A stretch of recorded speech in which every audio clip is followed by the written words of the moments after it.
Guys, welcome back to my channel. So today I wanted to briefly talk about a new foundation that I have been trying out and kind of testing and seeing how it works. Now this foundation that I'm trying out is this Revlon Photoready Insta Filter foundation, and this is what the bottle looks like. As you can see, it's a little different than some of the other foundations that you'll find in the drugstore. It's a nicely shaped bottle, nice and narrow and tall. But what initially attracted me to this bottle was this strange looking applicator on the top. And as you can see, it looks pretty gross right now because I have actually used the applicator just so I can test it out and get a feel for it. But this is a sponge applicator that is actually attached to this foundation bottle. So when I initially saw this at CVS, I was intrigued because of that. And then when I saw the price, I was even more intrigued, sadly enough, because this foundation at CVS was $17.99. Now for me, that's a pretty expensive drugstore foundation or drugstore brand foundation. I'm used to paying around $7 to $10 for a drugstore foundation because I usually use Maybelline and stuff like that. So when I saw this, I was like, I gotta try it. I wanna know why it's so expensive. Now I've tried out this foundation about 4 times now. I've worn it for about a week, all day, so I've gotten a pretty good feel of how it applies. I've used different techniques with applying this foundation, and the color that I have is Mocha, which is the darkest shade. Now this foundation comes in 12 shades that I saw on the website as well as in the store. It was a 12 shade range. And let me just tell you what it says on the website. It says, our newest flawless finish foundation with built-in blender. So you have a perfected makeup look anytime and anywhere. Our innovative formula works with your skin type and evens and smooths your skin tone to leave you with a fresh-faced natural finish. Now, just my initial thoughts on using this foundation. The first time I used it, now the way you dispense this foundation, let me just show you, is it twists up and there's a little hole in the center that the foundation comes out of. I don't know, there it goes.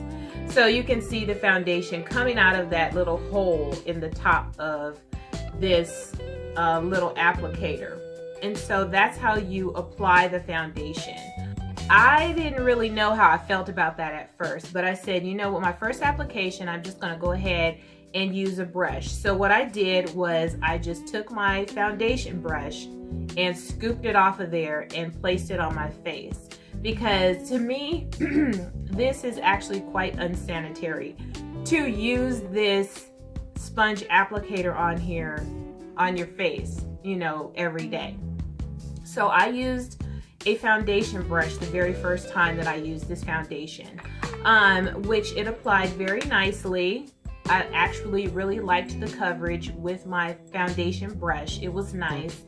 Now, the second time that I applied this foundation, I used my own personal beauty blender. And in using my own personal beauty blender, I did like the application, but I felt like I had to use a lot more product. It soaked up, the beauty blender soaked up a lot of this foundation when I used it. So I felt like I used a lot more foundation on that application. A lot of the product did remain in the beauty blender, and I had to go back in and get a lot more foundation when I applied it this way. But it did cover nicely. Now I noticed with this foundation that when I did color correct, it looked pretty flawless, pretty nice. Like today I have it on and I did color correct, and the foundation has covered and completely given me a nice full coverage on my face.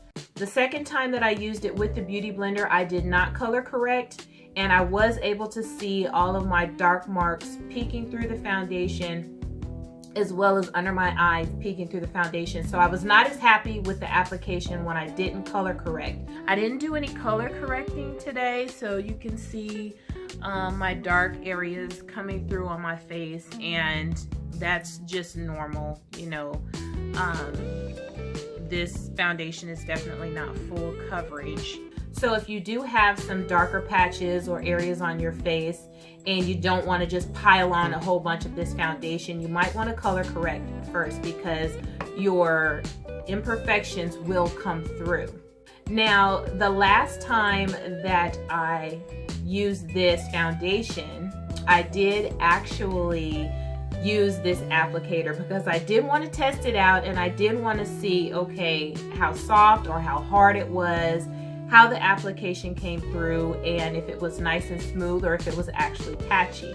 So I'll just kind of insert a clip here of how it went when I actually used this applicator on my face.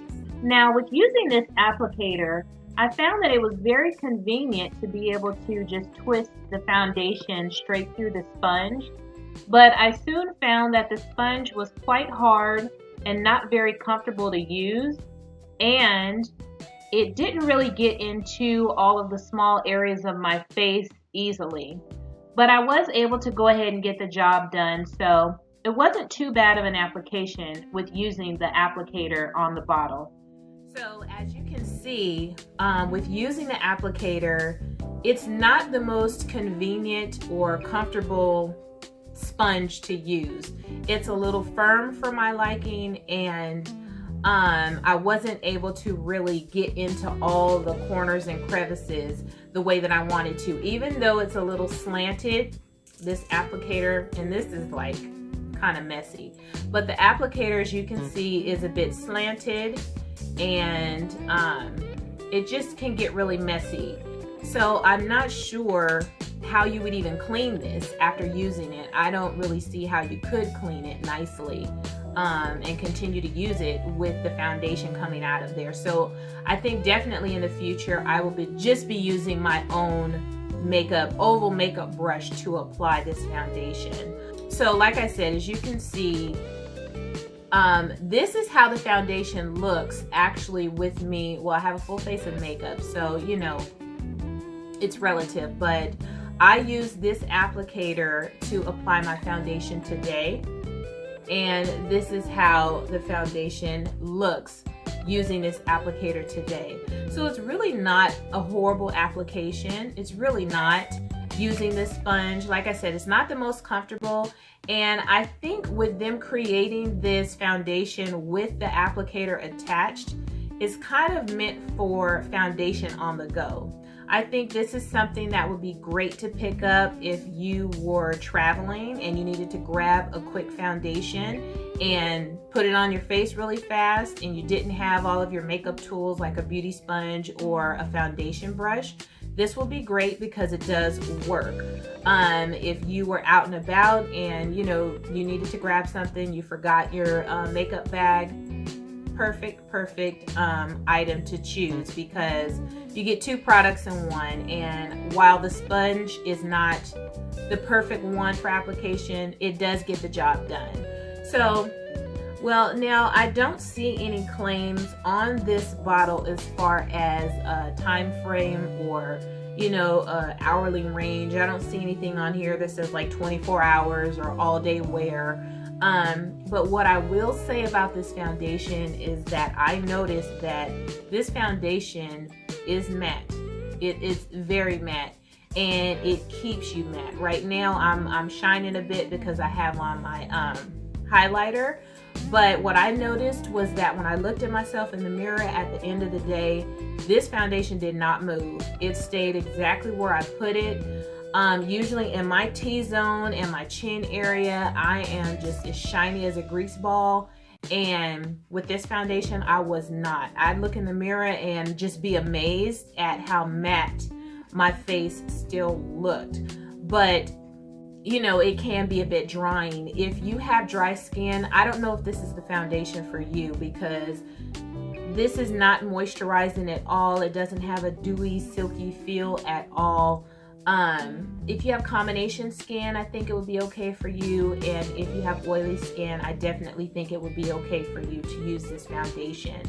And like I said, although it doesn't have any type of hourly claim or all-day wear claim, I definitely was able to wear this for 8-9 hours and it stayed in place, and my face was not completely greasy when I looked in the mirror. So all in all, my thoughts on this foundation is that it's a pretty good foundation.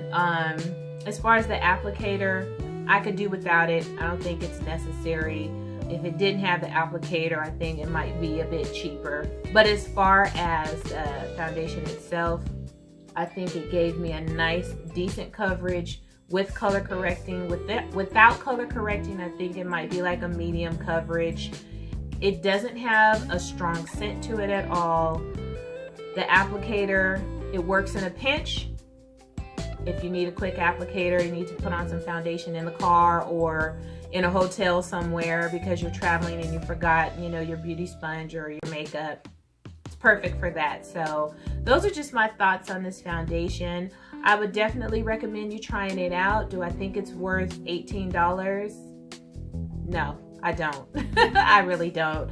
I think maybe 14 bucks at the most. And you can probably find this cheaper somewhere else, maybe like at Walmart or, you know, whatever. I know sometimes you can get cheaper prices at different places. So anyway, those are my thoughts on this new Revlon Photoready Insta Filter Foundation. All in all, I think it's a pretty decent foundation. Is it worth the price? No. So thank you for watching, and I will see you on my next video. Toodles!